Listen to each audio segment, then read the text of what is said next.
It's a westerly direction to get to the mission. Professor, I'm on my way.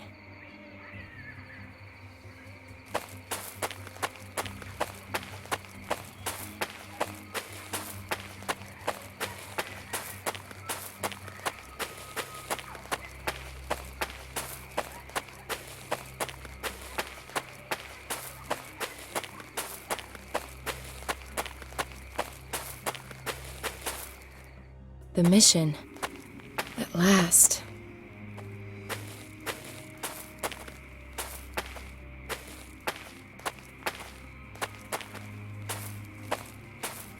Hello? Anyone home? God be praised, my child. What can I do for you? My name is Samantha Peters. I'm looking for a group of scientists. Their leader is called Professor Hartman. According to the notes I found in their camp, they were headed here before they disappeared. Yes, the men you're looking for arrived here yesterday. Finally, I've caught up. Can you take me to them? Unfortunately, that's not possible. They are in quarantine. Quarantine? They are very ill. They have high fevers and are unresponsive. Nobody is allowed near them until the doctor gets here. We want to avoid any possible spread of the disease. Can't I at least have a brief talk with Professor Hartman?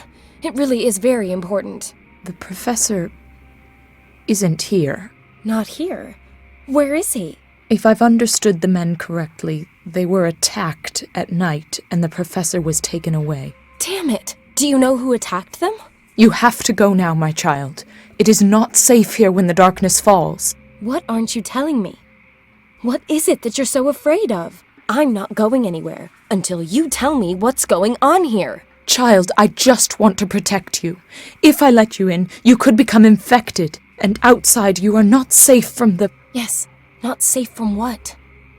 In the scientist's notes, it says that one of them was attacked by some animal species he didn't recognize before he became ill. That was no animal. Well, what was it then? For Christ's sakes!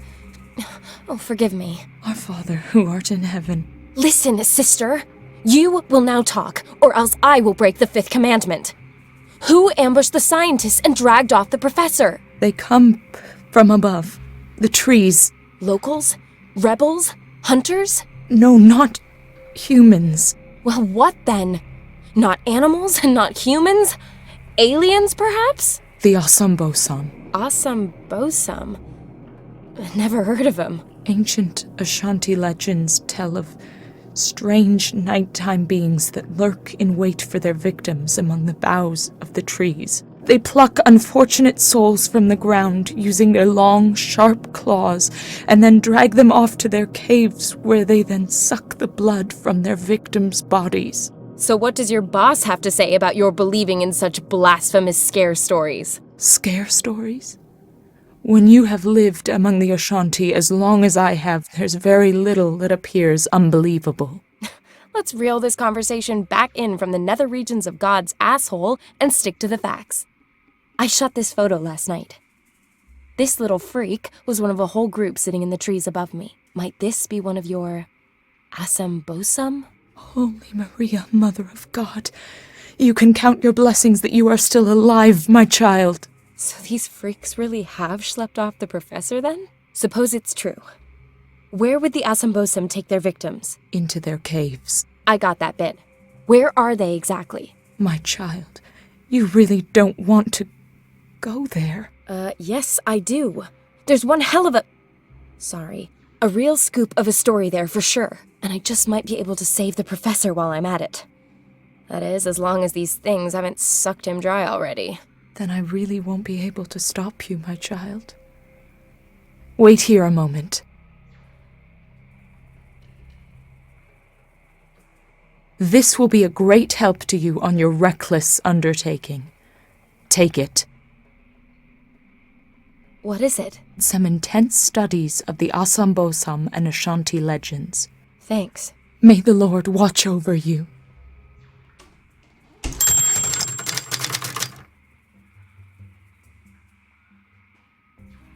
This is where the notes begin. So there were already patients at the mission with the same symptoms as the scientists.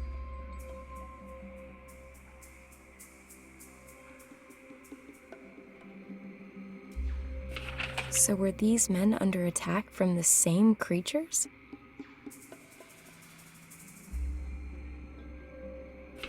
Let's see. Here it is. The attackers came out of the trees and surrounded them.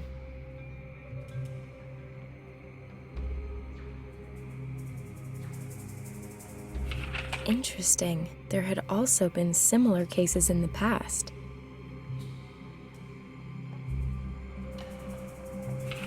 The locals call the attackers the Asambosum.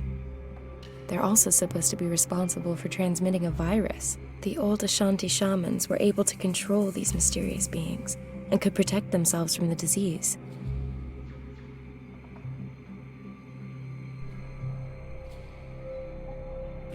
The priest found himself in great danger on his quest for the antidote.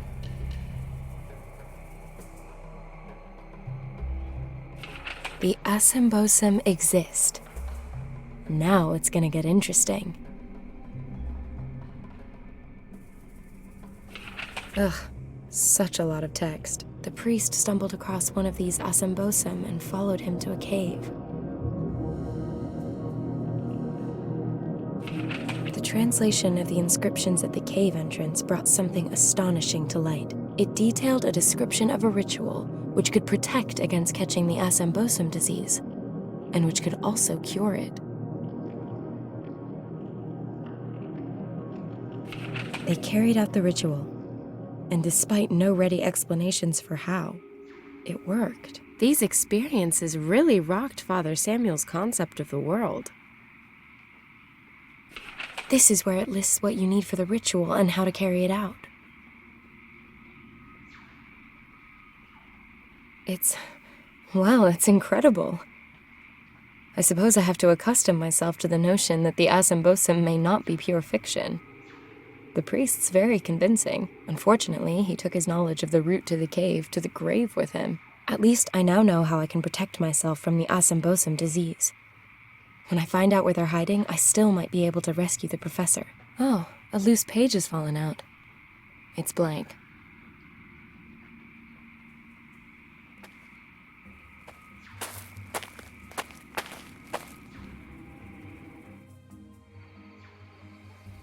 One blossom from the hyacinth is enough, according to the diary. Star lily. Very pretty. One blossom for my hair, one for the ritual, and one to stamp under my feet as an expression of rebellion. Looks like the Goethe plant. I'll pluck myself a blossom from it. A few stems of alyssum also need to go in the pot. I ought to concentrate on the plants I need, as listed in the diary. I ought to concentrate on the plants I need, as listed in the diary.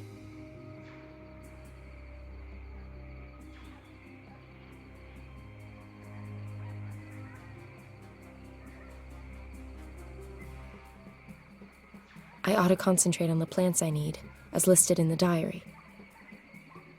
I ought to concentrate on the plants I need, as listed in the diary. I ought to concentrate on the plants I need, as listed. I ought to concentrate. I ought to con.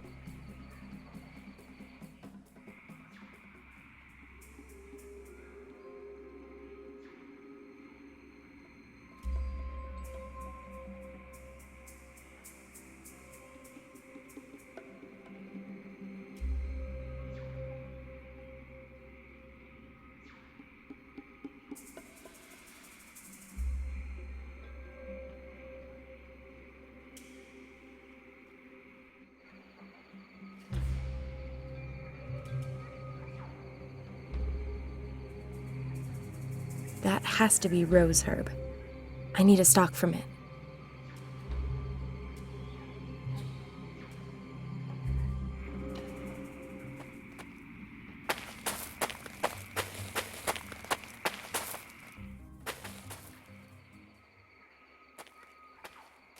Julius, 1767 to 1832. Here lie my mortal remains. I just wish they were yours. That's terrible. Sister Josephine, 1852 to 1904. Here rest her bones, and for the first time, Alone. Cheeky. Billy, 1907 to 2006. Only the good die young. Either he had a low opinion of himself or a wicked sense of humor. On the gravestone it says, J.H.M. Excuse me for not standing up. Must have been a proper gentleman. Or a Groucho Marx fan.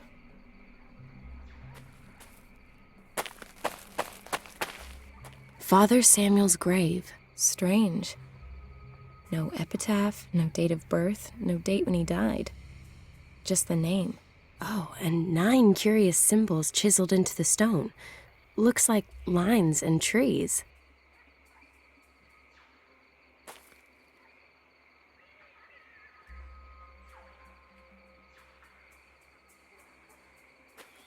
Great. That lets me transfer the symbols onto the paper. The pencils had it, but I've now got perfect copies of the 9 symbols on Father Samuel's gravestone.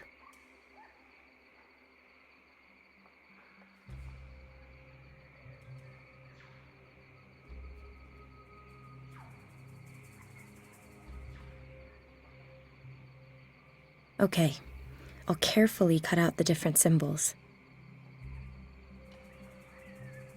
I can't exactly say I'm crazy about puzzles.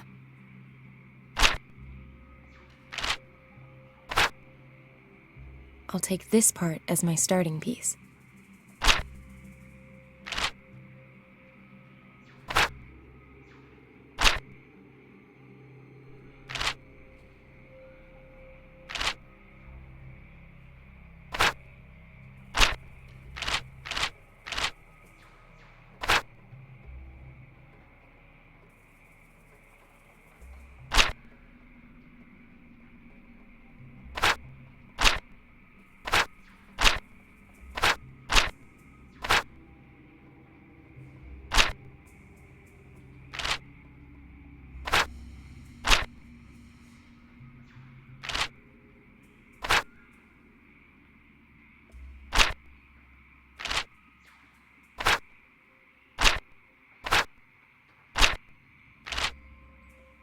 A map.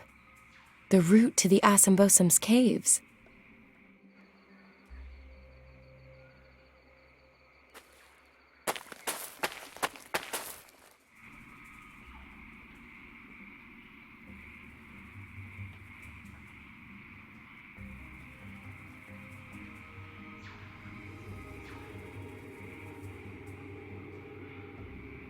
Let's decant this delicate brew.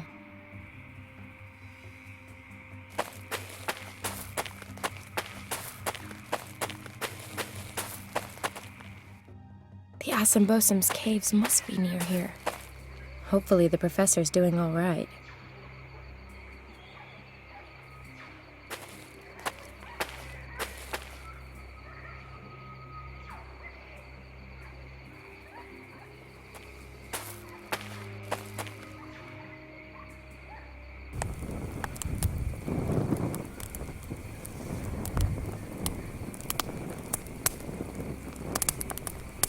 Home economics is for housewives.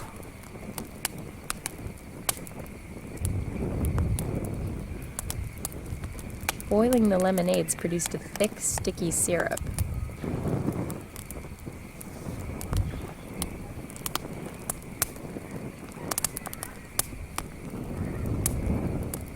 That should work.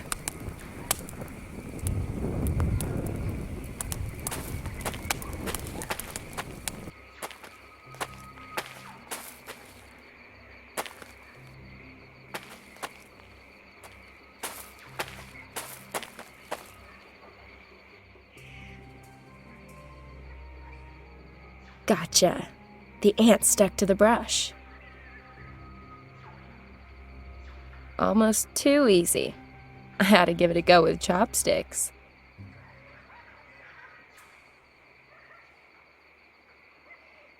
Gotcha. One more.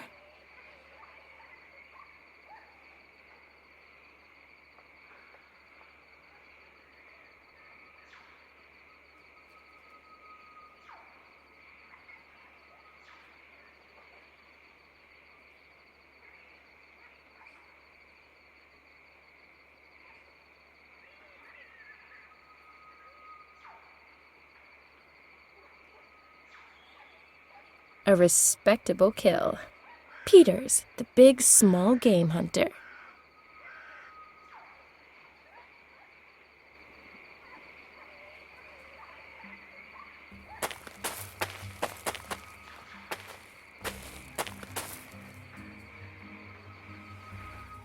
The entrance to the caves, and no sign of the professor. I'd better go in and take a look. After carrying out the written instructions for Father Samuel's protection ritual, of course. I have absolutely no inclination to go catching hideous jungle monster disease.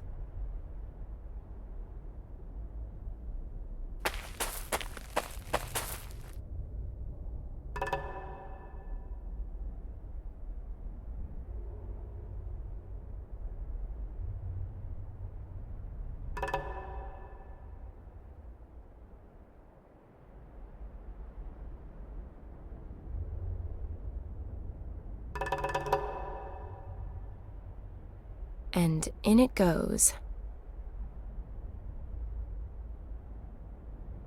And in it goes. And in it goes.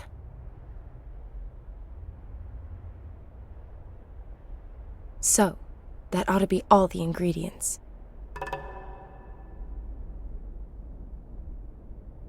Let's see what happens. Ugh. The way that stinks, just the smoke could keep pretty much anything away from me.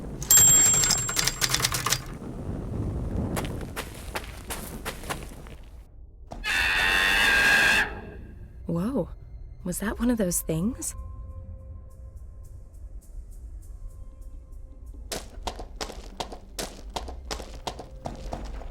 Not the slightest trace of Prof. Hartman. Only more passages that lead deeper into the caves.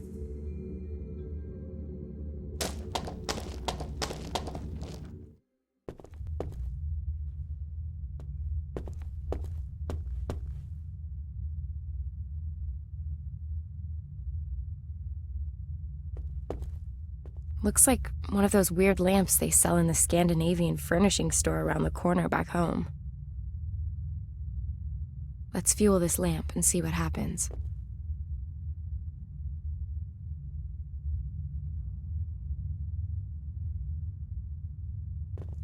The resin's burning.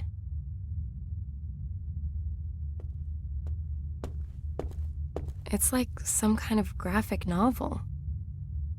The story begins with a man choosing children from a large group. They follow him into a cave, and the door closes after them. The children continue to live there while the man teaches them to fight. The man also gives them food, and so the children gradually grow into men. But what is that? The children seem to change on the way. Their arms become longer, and they get great big fangs like predatory animals. Pretty gruesome.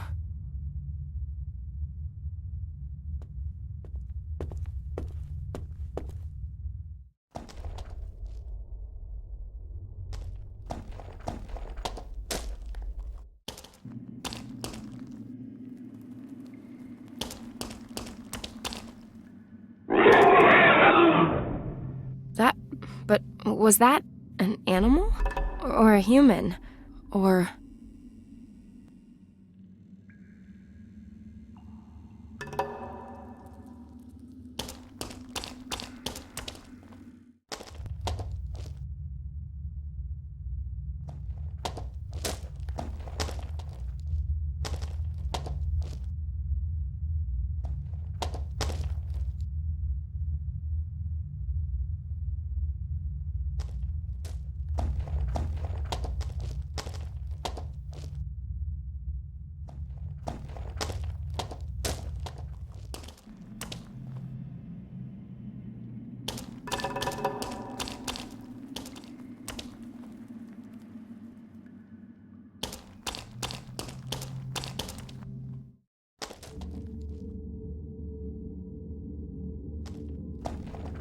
Let's fuel this lamp and see what happens.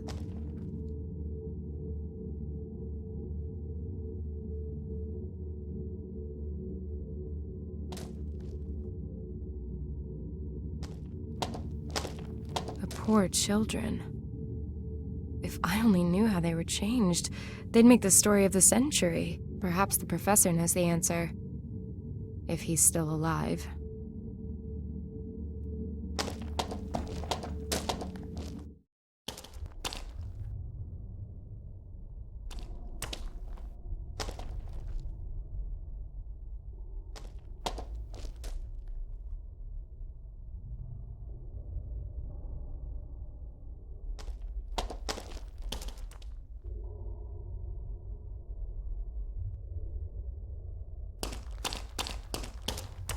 Let's fuel this lamp and see what happens.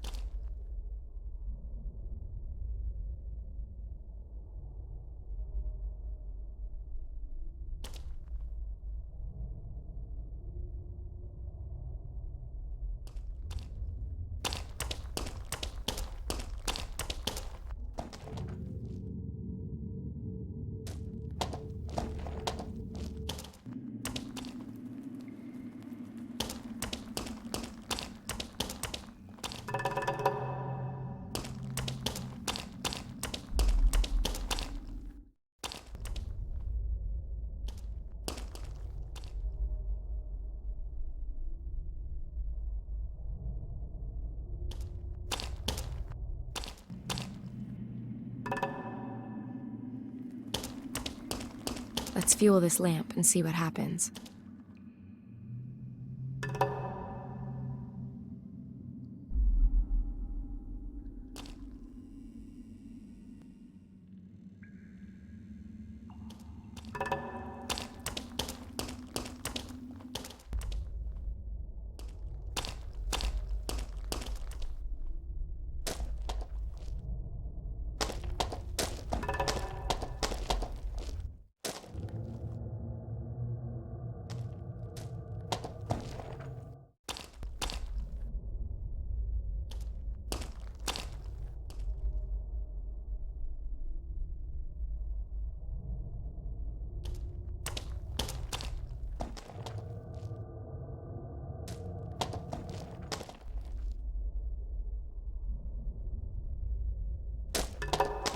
Let's fuel this lamp and see what happens.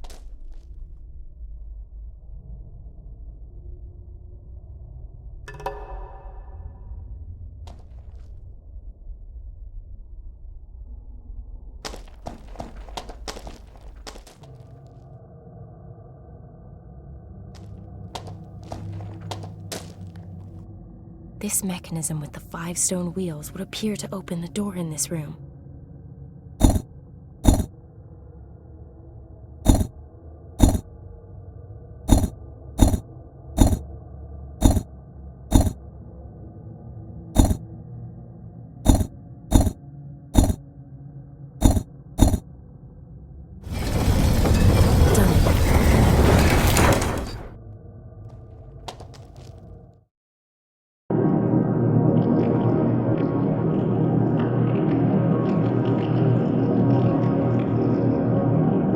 Professor! Those damn creatures.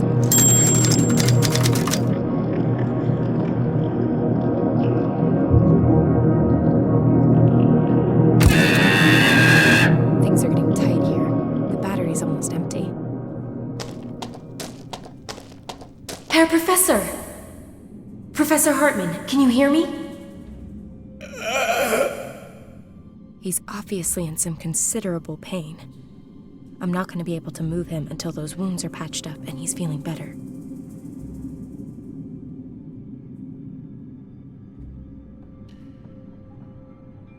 Here, get these down, you prof.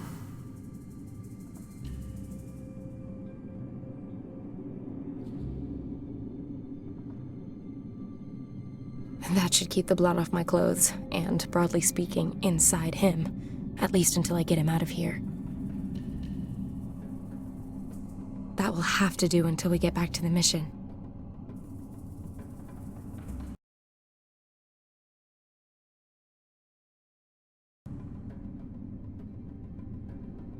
Don't worry, Professor. I'll get us out of here.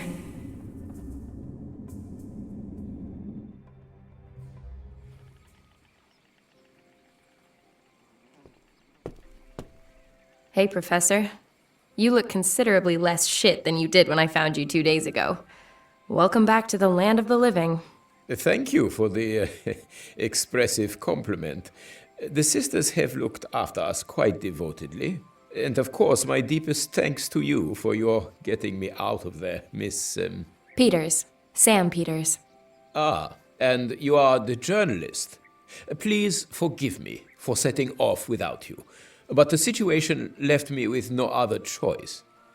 Forgiven and forgotten. If you give me the story as promised. Of course. So you have a few minutes for me then? Take a long look at me. Do I look like I've got anything else planned? I'm just not entirely sure that I'll be able to give you all of the answers. Let's find out. You want to know what the HUN are? Spill it, Prof. They are humans, I'm sure of that. Did you see the wall paintings in the caves? Yeah. The Ashanti were always a very secretive people with an extraordinary bond with nature. As with all native peoples, their living space also forms the basis for their existence. They naturally defend it with every means at their disposal. At some point, the Ashanti shaman must have realized that they would not be able to defend their lands indefinitely from outsiders. They therefore trained up some quite exceptional warriors. The ritual that's shown in the cave paintings. Correct. But those things don't appear to be human in any way. What happened? Well, it happens that there is a particular species of snail, which is incidentally the reason we were here at Lake Bosomtwi in the first place.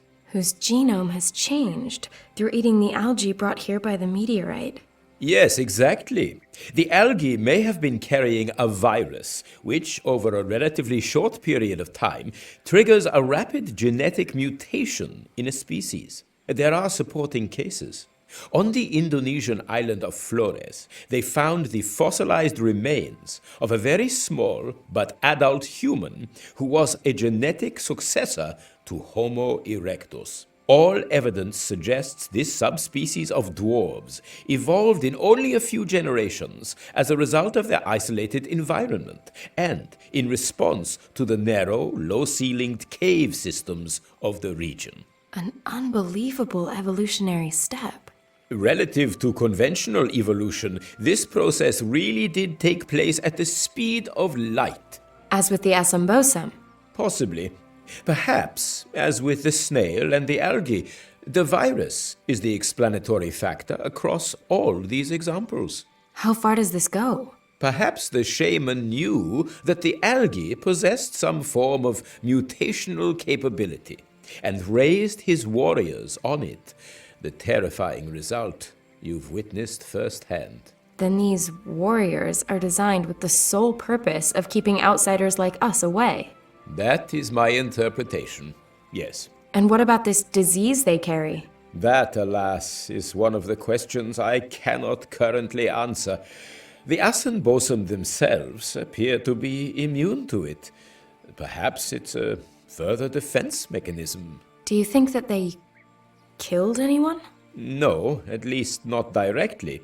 The evidence so far suggests they were designed to keep potential aggressors at bay, not to actively eliminate them. So what now? As snail research goes, Professor, this story is more sensational than most. That may well be the case. But? The shaman and the Ashanti have only been acting in the best interests of their people and in perceived self-defense. And that justifies their turning children into monsters? We don't have to approve morally. But does morality apply in the case of survival? Doesn't every nation do reprehensible things every day in the name of survival? Clearly, we are not the first Westerners to come here, and I doubt the intentions of all such visitors are as benign as our own. In this special case, I have to ask myself, even as a scientist, is knowing the answers more important than doing the right thing? Answers are what we're paid for. Then I hope never to see the day that we run out of questions. Do what you think is right. So, I have to make a decision. Should I go ahead and publish the story?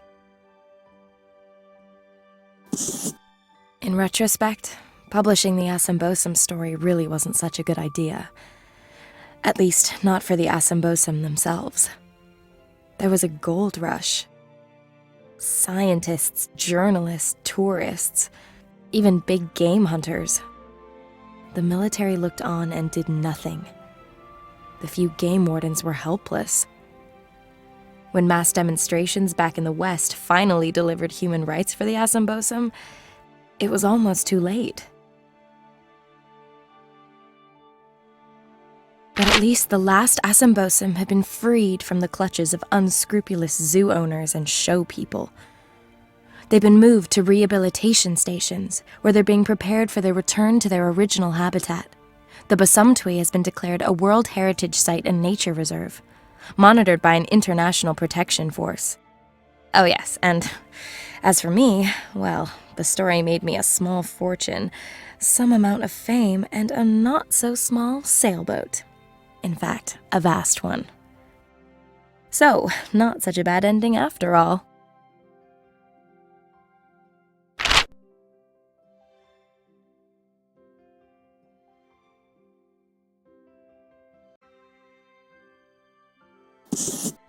I simply didn't have the heart. May a cloak of silence remain forever over the existence of the Assambosum. Freedom really is so much more important than anything else. Talking of freedom, that's something I can also enjoy limitlessly, though sadly not on my little sailboat. When I got back to Hamburg without a single line of copy, my editor flipped and bounced me back onto the street. Whether or not he managed to get over the small heart attack that followed, I'm afraid I don't know. And frankly, I don't give a damn. It's time for me to drop by on Max in Berlin again. Perhaps he'll finally even introduce me to his beloved Nina. From the way he went on about her in Indonesia, I don't think they'll be apart for too long. And maybe he'll have a fabulously lucrative job for me and get that sailboat back on track.